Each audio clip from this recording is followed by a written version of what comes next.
신앙생활했던 지체 중에 거의 청년 나이와 다를 바 없는 아주 젊은 엄마 한 지체에 있었죠. 가끔은 개인 문자를 몇 달에 한 번씩은 보내는데 매주 보내는 말씀 문자는 같이 그 자매한테도 보내고 있어요. 근데 이제 근래에 또 이렇게 새로운 자녀를 낳아서 또 하나님 앞에 또 믿음으로 키우면 좋겠다라고 당부도 드렸는데 매 주일마다 우리가 규모는 작아졌지만 10분에서 한 14분 사이로 예배를 드리고 있다 했는데 오늘 그 숫자의 최소치로 지금 드리고 있는 날이기도 합니다. 또 다음 주는 그 10분에서 14분이라고 그 자매한테 말했으니까 한 14분 정도가 또 드릴 수 있으면 좋겠다 싶고 더 많이 드리면 또 더 좋죠.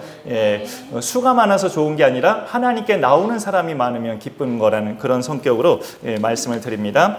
주께 피하는 자에게 베푸시는 은혜, 말씀 제목이 좀 긴데 오늘 이 말씀 제목으로 시편 말씀을 함께 나누고자 합니다. 100여 년 전 비행기가 처음 등장하던 시절에 한 비행사가 이제 시운전을 하려고 비행기를 타고 하늘을 날고 있었어요. 그 비행기가 처음 나왔을 때는 목숨 걸고 거의 비행기를 운전하던 시절이었죠. 근데 지상에서 약 10km 높이로 그렇게 비행을 하고 있었는데 갑자기 조종실 아래에서 뭔가 삭삭삭삭삭 긁는 소리가 나는 거예요. 그래서 확인해 봤더니 그 조종실 바로 밑에서 쥐 한 마리가 전선을 삭삭삭삭 하면서 갉아먹고 있는 거예요. 그런데 그 전선이 끊어져 버리면 이 비행기는 큰일 나는 판국이었습니다.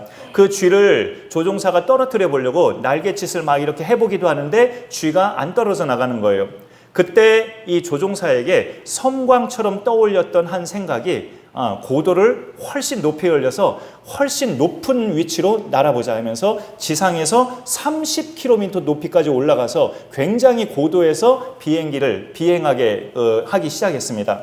그러고 나니까 그 쥐가 삭삭삭 하는 소리가 없어진 거예요. 왜 그랬을까요? 그 높이의 기압에 못 이겨서 쥐가 죽은 거죠. 지상에서 30km까지 높이 올라가니까. 인생의 문제 앞에 우리가 부딪혔을 때 그걸 해결해 보려고 이것저것을 시도해 보지만 그럴수록 문제는 더 커지는 경우들이 많아요. 그러면 어떻게 해야 될까요? 내 노력과 수단을 내려놔 보고 높은 곳으로 올라가 보는 거예요. 그 높은 곳이 어디냐? 하나님이 앉아 계시는 은혜의 보좌. 은혜의 보좌 그 높은 곳까지 우리가 도약을 해보는 겁니다. 하나님이 앉아 계신 곳, 전선을 갉아먹던 쥐가 고도의 기압을 못 이겨 죽은 것처럼 은혜의 보좌까지 이르면 나 자신의 자아는 죽어지고 대신 하나님이 살아계셔서 하나님이 일하시는 내 인생이 된다는 거죠. 오늘 말씀 19절에 주를 두려워하는 자를 위하여 쌓아두신 은혜, 곧 주께 피하는 자를 위하여 인생 앞에 베푸신 은혜가 어찌 그리 큰지요 라고 이렇게 감복하듯이 시를 고백하고 있는데요. 이 19절을 얼핏 읽으면 뜻을 완전히 잘못 해석할 수 있어요. 주님을 피한다고? 주님을 안 만난다고? 그 피한다는 말 때문에 주님을 피한다는 것처럼 얼핏 보여지는데 주께 피한다는 거예요. 주를 피한다는 게 아니고 주님께로 피한다는 것. 전혀 의미가 다른 것이죠.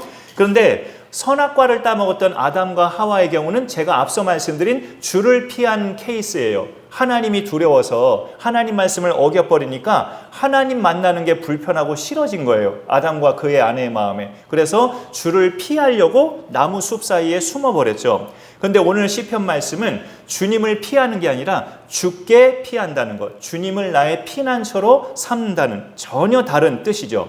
그 주께 피한다는 이것과 똑같은 뜻은 19절 처음에 있는 주를 두려워하는 자, 이게 똑같은 뜻이에요. 이것도 얼핏 읽어보면 주님을 두려워한다고? 왜 두려워하지? 아담과 그의 아내도 하나님이 두려워서 숨은 거잖아요, 사실. 그런데 그 두려움은 말씀드린 것처럼 하나님과 관계가 불편해져서 이제 벌 주실까 봐 무서워서 숨은 거고, 오늘 여기 시편에서 말씀하는 주를 두려워하는 자, 이 두려움은 주님을 경외한다는 뜻이죠. 경외한다는 것. 경외와 두려움, 그게 좀 미묘한 그 차이가 있지만 여기에 두려움은 경외의 뜻이에요.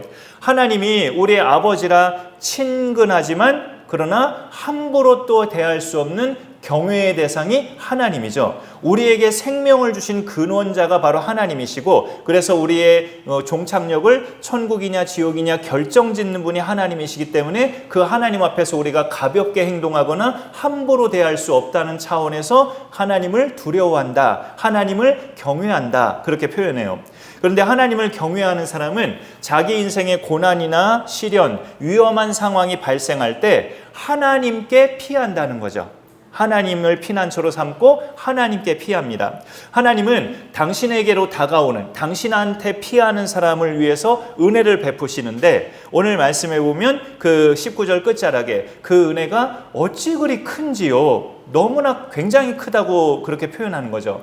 하나님이 주시는 은혜니까 뭐 작은 은혜는 아니지만 당연히 크지만, 특별히 표현 자체가 어찌 그리 큰지요 할 만큼 크다는 이유는, 하나님이 주신 은혜는 급격하게 갑자기 급조해서 만들어주신 은혜가 아니고 쌓아두신 은혜였기 때문이라고 오늘 말씀에서 그렇게 찾아볼 수 있어요. 19절을 다시 보면 주를 두려워하는 자를 위하여 쌓아두신 은혜, 곧 주께 피하는 자를 위하여 베푸신 은혜가 어찌 그리 큰지요. 하나님 베푸시는 그 큰 은혜는 하나님이 미리 쌓아두신 은혜라는 거예요. 쌓아두신. 하나님의 능력을 헤아려 보면 이것은 이제 학자마다 주석가마다 해석이 분분하긴 하지만, 창세기에는 그 한 날, 그 날이 과연 오늘날의 24시간이겠느냐, 시대다 시대, 이렇게 해석하는 사람들도 있어요. 그러나 사실 히브리어의 그 날은 오늘날의 날과 같은 단어로 사실 쓰여져 있어요. 하루 동안에 천지를 창조하시고, 그 또 하루 동안에 궁창을 창조하시고, 하루 동안에 땅과 바다를 나누시고, 이렇게 하나님의 능력은 24시간 안에 그 광활한 것들을 만들 수 있는 능력이다, 이거죠 사실. 그런데 그 정도의 능력자이시기 때문에 뭐든지 즉흥적으로 바로바로 하실 수 있잖아요, 하나님은. 그런데 우리한테 베푸시는 은혜는 급조해서 주시는 은혜가 아니고 쌓아두셨다가, 차곡차곡 쌓아두셨다가 우리가 살아가는 동안에 필요할 때마다 공급하시는 그런 은혜라는 거예요. 그런 성격의 은혜. 우리 교회가 가끔 말씀드렸지만 이렇게 단출해진 지가 지금은 이제 한 10개월 반쯤 됐어요. 10개월 좀 넘었는데, 그러니까 작년 10월 기준으로는 우리 교회가 이렇게 계속 가는 게 그해 연말까지 정도만 가면 그 형편에 맞게 가는 거다, 그렇게 판단을 했어요. 24년 새해 들어서는 더 이상 운영이 어렵겠다, 그냥 이렇게만 계속 간다면, 그렇게 판단했던 작년 가을 10월이었는데 지금 그로부터 10개월 이상 왔단 말이에요. 이게 가능한 것은 하나님의 쌓아두신 은혜 때문이에요. 하나님의 쌓아두신 은혜. 우리 교회에서 저희 집까지 이렇게 10분 가까이 가는 길에는 지난 10개월 동안에도 운영하던 식당이나 또는 카페 이런 것들이 정리되고, 새로운 사업장이 또 오픈하고, 또 다른 식당이 개업을 하고, 그러다가 또 폐업하고, 이런 곳들이 몇 군데 있어요. 우리 교회 건물만 해도 여기 1층에 국물 떡볶이집이 있었는데 몇 년간 잘 가는 듯 싶었는데 올 연초에 정리가 됐어요. 우리 교회가 이 건물로 이전한 지 지금 딱 4년 반이 딱 됐어요. 오늘 9월 초인데 4년 2020년 3월 1일부터 여기서 예배드렸으니까 딱 4년 반 됐어요. 그런데 1층에 그 자리가 처음에는 누룽지 사업장이었다가 그게 한동안 가더니 국물떡볶이집이 들어오더니 지금은 또 공실이에요. 생업에 종사하는 분들은 항상 제 기억에 90년대 이후부터 그 말을 했어요. 올림픽 끝나고 90년대 들어서부터 경기가 어려워지고 있다. 그러더니 21세기 들어서는 아주 대놓고 경기가 지금처럼 어려운 때가 없었다. 이렇게 계속 이야기를 수십 년 들어온 말인데, 사실 2024년 지금이야말로 정말 어려운 때 아닌가라는 생각을 절감하게 돼요.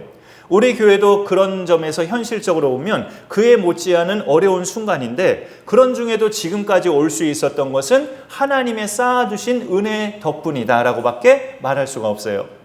쌓아두신 은혜라는 게 뭘까요? 이거는 개개인의 신앙 체험마다 내용물은 좀 다를 수 있는데, 저를 이렇게 제가 체험한 하나님으로 떠올려 보니까 하나님이 저한테 쌓아두신 은혜는 이거더라고요. 저와 관계된 사람들이에요. 지체들. 그 지체들을 저는 세 부류로 정리를 했어요. 세 부류. 하나는 전도라고 하는 매개체로 10년 동안, 10여 년 동안 만나진 그런 대상들. 그러니까 우리 교회 대상들은 대체로 아닐 수 있죠. 교회 밖에서 만나진 지체들이니까 그 대상들하고, 그 다음에 제 쪽이든지 아내 쪽이든지 저희 집안의 일가족이 한 부류고요. 그 다음에 세 번째 부류는 교회가 어려운 중에도 계속 지금 예배의 자리를 지키고 계시는 성도님들. 이렇게 세 부류가 하나님이 저에게 연결시켜 주신 사람들이에요. 그런데 이제 우리 일가족과 우리 교회 성도님들, 이 두 부류는 알게 된 지가 이제 꽤 됐죠. 성도님들만 해도 알게 된 지 이제 10년 가까이 되는 분들도 많이 계시고, 일가족은 그보다 훨씬 더 전에 이제 알게 된 지체들이고, 그런데 전도라는 매개체로 만난 분들 중에는 저하고 알게 된 지 아직 1년도 안 되는 분들도 몇몇 있어요. 전도라는 매개체로 알게 된 분들 중에는. 그렇게 짧은 기간이었는데도 우리한테 도움을 주고 사랑을 베푼다는 것은 무슨 의미입니까? 전도라고 하는 공통점의 힘이 크기 때문에 그래요. 도움을 주는 사람이나 도움을 받는 사람이나 전도를 목적으로 그 사람은 살고 있다. 그런 공통점이 있다면 전도라는 공통점의 힘이 크기 때문에 알게 된 지 얼마 안 되는 사람에게도 도움을 주고받고 할 수가 있더라고요. 하나님은 이렇게 나로 하여금 사람들을 엮어주셔서 그들과 성격이 뭐 이렇게 외향적이거나 활달한 성격도 아닌데 제가 그들과 좋은 관계로 계속 어쨌든 가게 하시고, 또 저든 상대방이든 어려움이 생길 때 서로 힘이 되어주는 관계로까지 엮어주시고, 그런데 그 일을 하나님이 하시기 때문에 거기에서 나타나는 은혜가 크게 보이는 거예요. 커지는 겁니다. 도움을 주는 사람들 중에는 부유층은 결코 없어요. 그렇게 상류층의 사람들은 결코 없고 권력자들도 없어요. 매주일 예배드리고 여기 앉아 계시는 여러분들도 마찬가지잖아요. 뭐 여러분이 부유층이세요? 권력자세요? 아니잖아요. 그렇게 우리에게 저하고 엮여주시는 그런 대상들은 다 그런 대상이 아닌데, 그런 손길들을 통해서 받는 도움이 이렇게 커지고 길어지는 것은 그 일을 하나님이 하셔서 그래요. 하나님이 베푸시는 은혜이기 때문에 그렇게 크고 길게 갈 수 있는 겁니다. 쌓아두신 은혜가 바로 우리에게 베푸시는 은혜인데, 오늘 말씀은 그 사이에 넣어진 말이 있어요. 인생 앞에라는 말이 있습니다. 19절 하반절에 주께 피하는 자를 위하여 인생 앞에 베푸신 은혜가 어찌 그리 큰지요. 이것도 얼핏 읽으면 요 인생이 누구지? 난가? 내 앞에 베푸신 은혜가 크다는 건가? 이렇게 생각할 수 있는데, 요 인생은 내 주변 사람들, 인생들이에요. 내 주변 사람들인데 특히 어떤 인생들이냐면 내가 믿는 하나님 믿는 나를 떨떠름하게 생각하면서 하나님 믿는 나를 별로 좋아하지 않는 내 주변의 인생들을 말합니다. 그 인생들이 보는 앞에서 뭐 하신다는 거예요? 19절에 보니까 인생들 앞에 나에게 베푸신 은혜, 이게 어찌 큰지요? 라고 고백하고 있는 거예요. 그러면 우리는 이렇게 생각해 볼 수도 있어요. 내가 주님을 경외하고 주님 어려운 일 있을 때마다 주님께 피하고 주님을 피난처로 삼으면 주님은 나에게 은혜를 베푸시는데, 그 은혜를 나만 알게 은밀하게 베푸시는 게 아니라 사람들이 보는 앞에서, 특히 나하고 불편했던 사람들이 보는 앞에서 나에게 복을 주셔서 나를 풍요롭게 하시고 그 보는 사람들이 날 부러워하게 만드시는 그런 말씀이구나 라고 생각해 볼 수 있죠. 그런데 그 다음 절에 보면 인생들이 보는 앞에서 나한테 베푸시는 은혜가 뭔지를 알 수 있어요. 그 20절로 넘어가 보면 주께서 그들을, 이거는 이제 의지하는 믿음의 대상들이죠. 그들을 주의 은밀한 곳에 숨기사, 그 다음에 보시면 사람의 꾀에서 벗어나게 하신다는 거. 이게 인생들 앞에서 내게 베푸신 은혜입니다. 사람들이 나를 넘어뜨리려고, 나를 속이려고, 내 인생 망가뜨리려고 꾀를 쓰는데 하나님이 그 꾀에서 나를 벗어나게 하신다는 거죠. 비밀한 장막 속에 나를 숨기시고, 그 다음에 20절 끝에 보면 말다툼 많은 그 거리, 그 집단에서 나를 빠져나오게 하시는 그런 하나님이셔요. 이것이 인생들 앞에서 하나님이 나에게 베푸시는 은혜라고 볼 수 있습니다. 근데 여기 말다툼은 또 다른 성경으로 보니까 이런 의미가 있더라고요. 나에 대한, 그런 이야기죠. 나에 대한 여러 가지 뒷담 내지는 앞담, 이렇게 나에 대해서 이런 소리 저런 소리 하는 그런 것을 여기서 말다툼이라고 하는데, 하나님께 피하는 자는 그런 말다툼에서 벗어나게 한다라는 이야기예요. 이 말은 나를 비난하는 자들로부터 나를 지켜준다는 거죠. 하나님이 베푸시는 은혜가. 우리나라에서 안티팬이 없을 거라고 생각되는 그런 스타들을 한번 떠올려 본다면, 지금은 이제 현역은 아니지만 김연아 같은 그런 빙상 선수라든가 전무후무한 우리나라의 보물이잖아요. 김연아 같은 사람, 아니면 연예계 중에 방탄소년단 같은 그런 멤버들, 또 존경받는 원로 배우들 이순재 씨나 김혜자 씨, 최불암 씨, 이런 분들 보면 그런 대상에게도 안티팬들이 있을까라는 생각을 할 수도 있지만 있죠. 사실은 많은 사람들이 좋아하고 존경하는 스타 중에 스타도 반드시 그를 비난하는 부류도 있어요. 잘났다 이런 식으로 비난하는 대상들이 있다고요. 하물며 우리 예수 믿는 사람들은 어떤가요? 우리는 대중 스타가 아니죠. 하지만 그것과는 차원이 다른 하늘나라 스타로 우리는 믿음으로 이 땅에서 살아가고 있어요. 그렇기 때문에 이 땅의 사람들은 우리를 떨떠름하게 보고 곱지 않은 시선으로 보고 싫어한단 말이에요. 본능적으로. 예수님이 제자들에게 세상이 너희를 미워하면 너희보다 먼저 나를 미워한 줄로 알라, 그렇게 말씀하셨잖아요. 세상은 본능적으로 예수님과 예수 믿는 사람들을 싫어하기 때문에 우리를 향한 비난이나 우리를 향한 말다툼은 얼마든지 발생할 수 있어요. 그러나 하나님이 우리를 위해서 쌓아두신 은혜는 그런 상황을 우리가 넉넉히 이기게 하신다는 거죠. 우리가 주저앉거나 넘어지지 않게 하시고, 그런 것 때문에 그런 상황을 넉넉히 이기게 하시는 것이 하나님의 쌓아두신 은혜입니다. 오늘 시편 31편도 제목에 보시면 다윗의 시라고 1절 위에 나와 있죠. 다윗의 시가 시편의 한 절반 이상 차지하는데, 다윗은 왕이 된 후에도 고난의 시간들이 있었긴 해요. 그러나 그건 밧세바라는 남의 여자를 자신이 범한 그 죄값으로 겪은 고난이 주된 이유였고, 왕이 되기 전에 겪었던 고난은 자기 죄와 상관없이 어찌 보면 억울하게 겪은 시련들이었어요. 사울이 계속 그를 죽이려고 했었죠. 그건 굉장히 심각한 거잖아요. 목숨을 죽이려고 하는 거. 이 골리앗에게 담대하게 나아갔던 다윗이지만 사울은 적군이 아니잖아요. 다윗의 장인어른이에요, 사울이. 다윗을 그런데도 볼 때마다 해치려고 하니까 이 다윗도 장인인 사울이 두려운 거예요. 그래서 다윗이 한 번은 사울을 피해서 도망가는데 블레셋의 한 지역인 가드 왕 아기스에게 도망을 해요. 자기를 못 알아볼 것으로 확신하고. 그런데 뜻밖의 아기스 왕의 신하들이 다윗을 알아보고 왕에게 말을 하는 거예요. 왕이요, 이 사람은 다윗 아닙니까? 여인들이 춤추면서 사울이 죽인 자는 천천히요, 다윗은 만만이로다 하면서 칭송하던 그 다윗이에요. 다윗은 가드 왕이 자기를 못 알아볼 것 생각해서 안심해서 그 왕에게 피신을 한 건데, 뜻밖의 왕의 신하들이 자기를 알아보니까 다윗이 어떤 제스처를 합니까? 그때 침을 이 수염자락에 질질 흘리면서 미치광이처럼 행동을 해요. 벽에다 끄적끄적하고.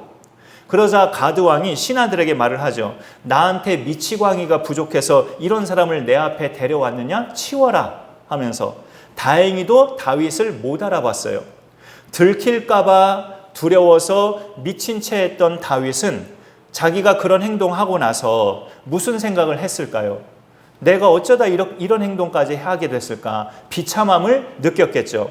그 무시무시한 골리앗 앞에도 당당하게 나갔던 내가 지금은 신분을 들킬까봐 나 자신도 상상하지 못한 비열한 비참한 행동을 이렇게 내가 하는구나. 스스로가 몹시 부끄러웠을 거예요. 자괴감이 느껴졌을 겁니다. 그런데 오늘 말씀 20절 중반에 보면 사람의 꾀에서 벗어나게 하시고, 다윗은 자기를 하나님께서 사람들의 모략, 사람들의 그 꾀에서 자기를 벗어나게 하셔서 보호해 주셨다고 말하는 거예요. 근데 사실 냉철하게 보면 미친 채 했던 다윗이야말로 그 꾀를 쓴 거잖아요. 자기 머리에 꾀를 쓴 거잖아요. 근데 하나님이 보실 때는 다윗의 그 미친 채 하던 그 꾀보다 다윗을 해치려는 사람들의 꾀가 더 나쁜 거예요. 하나님이 보실 때는. 그들 중에서 다윗을 벗어나게 하십니다.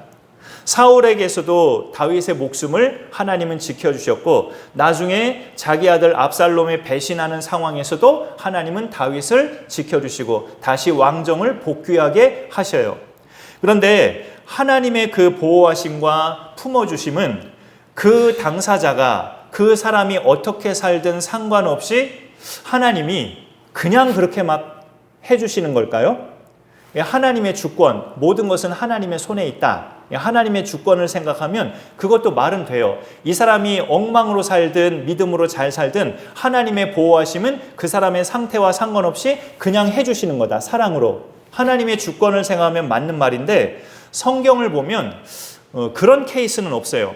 하나님을 전혀 모르는 사람이, 또 하나님을 찾지도 않는 사람이, 더 나아가서 하나님을 대적하는 사람이 그렇게 하나님의 보호를 받고 눈동자같이 보살핌을 받는 케이스는 성경에서는 찾아볼 수 없습니다. 하나님이 살피시고 보호하시는 대상은 다 보면 하나님을 간절히 찾고 하나님만을 피난처로 삼는 사람들이에요. 고난이나 시련이나 위험한 순간에 다른 거에 도움을 찾는 것이 아니라, 다른 곳으로 피하는 것이 아니라 주께 피하는 사람들을 하나님은 또 그렇게 보살피시고 살피시는 거예요. 지난 8월 중에 지나가는 비가 종종 왔어요. 하루 동안에도 한참 안 오고 맑은 날씨로 있다가 갑자기 막 30분 동안 비가 쏟아지는 경우가 종종 있었죠. 우산 없이 걷던 사람은 비를 피할 곳을 찾고 막 뛰어가든가 아니면 포기하고 그냥 맞으면서 걸어가기도 하죠. 근데 저같이 이제 숱이 적은 사람은 그렇게 갑자기 비가 내리면 빨리 피할 곳을 찾아요. 그 중에 좋은 곳은 차양이 있는 건물, 그 채양이 있는 건물 밑에 잠시 있거나, 아니면 그 건물에 들어가도 상관없다면 아예 들어가거나 하면 비를 안 맞게 되죠. 비를 피하는 방법은 내가 딱 봐서 괜찮은 공간에 들어가면 피하는 거예요. 그런데 주께 피한다는 것은 거기가 안전하다고 믿는 사람만 피할 수 있어요. 주님께 피하는 거는. 안 믿는 사람은 할 수 없어요. 그렇게. 우리가 겪는 고난이나 어려움 중에는 나를 대적하는 세력으로부터 내가 포위당하는 경우도 생길 수 있어요. 하나의 비유지만 그런 기분을 겪는 순간도 있단 말이에요. 내가 나를 대적하는 온갖 사람들로부터 내가 지금 완전히 포위당했다. 21절에 보면 여기 말씀에 여호와를 찬송할지어다. 왜 찬송하래요? 견고한 성에서 그의 놀라운 사랑을 내게 보이셨음이로다. 여기서 말씀하는 견고한 성은 긍정적 의미가 아니라 부정적 의미예요. 견고한 성 같은 외부의 세력이 나를 포위하고 있었는데 하나님이 당신의 놀라운 사랑을 내게 보이셨다고, 그 포위망에서 나를 벗어나게 하셨다는 뜻이죠. 그러니 여호와를 찬송할지어다. 이게 웬일이냐, 그런 의미예요. 우리에게 그런 비슷한 상황이 있을 수 있잖아요. 그래서 다윗은 그렇게 체험되기 전에 그 순간에는 이런 체념도 했어요. 22절에 보니까 내가 놀라서, 포위당했던 다윗이 내가 놀라서 말하기를 주의 목전에서 나는 끊어졌다, 이렇게 고백했다는 거예요. 주님이 날 못 보시는구나. 내가 여기 있는데 하나님의 눈이 지금 이 포위망들에 가려져 가지고 날 못 보시는구나. 아유, 나 끝났구나. 이렇게 다윗이 그런 말까지 했다는 거죠. 여러분, 그 포위당했다는 것, 적군에게 포위당한 그런 아군은 어떤 생각을 할까요? 어떤 생각? 여기서 이제 죽는구나, 이런 생각을 하지 않겠어요? 또 성격이 좀 다른 거지만 우리나라 축구 선수들이 축구 경기에서 0대1로 지고 있는데요. 후반전 45분 공식 시간 다 지났어요. 인저리 타임 추가 시간도 5분이 지금 지나고 있어요. 이제 주심이 휘슬 부르기가 몇 초 직전이에요. 그 경기를 텔레비전으로 보는 시청자들은 무슨 생각하겠어요? 졌다 이렇게 하고 그냥 끄겠죠. 졌구나 하고 끄겠어요. 끌 거 아니에요. 근데 몇 초를 남기고 골을 넣는 장면들이 적지 않은 경기 속에서 있었잖아요. 그런 것들을 우리는 또 가능성을 생각할 수 있죠. 내가 대적에게 포위되면 난 이대로 죽는구나 하는 생각이 지배적이지만, 다윗은 참 이런 순간에도 역시 믿음의 사람이구나라는 걸 알 수 있는 게요. 그런 절망의 상태에서 가만히 있지 않고 22절 중반부터 또 보시면 끊어졌다 하였사오나, 그 다음에 보니까 내가 주께 부르짖을 때에 주께서 나의 간구하는 소리를 들으셨도다. 이렇게 신앙적 체험을 또 고백하고 있어요. 절망도 됐지만 그런 순간도 하나님께 기도하는 걸 다윗은 잊지 않았어요. 주의 목전에서 나는 이제 끊어져 버렸구나. 난 여기서 이제 끝나는구나. 하나님이 나를 못 보시는구나. 불신앙적인 생각이 들었다가 그래도 이 순간에도 내가 붙잡을 대상이 누군가, 나는 하나님밖에 없다 하면서 부르짖어 봤더니 과연 하나님은 그 간구하는 소리를 들으셨다는 거예요. 들으셨다는 것은 거기에서 벗어나도록 도우셨다는 뜻이죠. 하나님은 그냥 귀로만 듣는 분이 아니라 실행하시는 분이니까 하나님의 들으심은 실행의 의미잖아요. 그래서 성령의 감동을 받은 다윗은 믿음의 백성들에게 선포합니다. 23절에 너희 모든 성도들아 여호와를 사랑하라. 왜 사랑해야 돼요? 자기가 포위망에 포위됐을 때 자기를 건져주신 하나님의 그 사랑을 자기가 받았기 때문에 너희도 그런 사랑을 받은 주의 백성들 아니냐. 그러니 우리도 하나님을 사랑하자.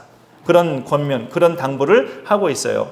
또 24절에도 보면은 너희 여호와를 바라는 너희들아 강하고 담대하라. 절박한 상황에서 하나님을 찾았더니 응답하시는 하나님을 내가 체험했네. 그러면 그 하나님으로 인해 그 다음에 또 비슷한 상황을 맞이했어도 강하고 담대할 수 있다고. 너희 믿음의 사람들아 강하고 담대하라. 그걸 또 당부하고 명령하고 있어요. 안 믿는 사람은 결코 할 수 없는 일이 주께 피하는 거예요. 어려운 일이 생겼을 때 주님께 피하는 일, 믿는 사람만 할 수 있는 일입니다. 어찌 보면 믿는 사람이 하나님께 피하는 일은 갑자기 내리는 비를 피하는 일보다 더 쉬울 수 있어요. 믿음이 그만큼 중요하다는 뜻이죠. 믿음이. 우리의 믿음은 어디서 생기느냐? 말씀을 듣고 말씀을 보는 중에 생기죠. 하나님의 이런 말씀이 있네 하면서 말씀을 보는 중에 믿음이 생기고 듣는 중에 믿음이 생겨요. 그리고 그 믿음이라는 건 궁극적으로 요 성경 말씀이 이 당시 사람들한테만 해당하는 말씀이 아니라 오늘 나한테도 해당하는 살아있는 말씀이라고 받아들이는 게 믿음이에요. 이 말씀에서 그렇게 믿음으로 받아들이면 이 말씀의 주인공이신 주님을 나의 피난처로 삼을 수 있습니다.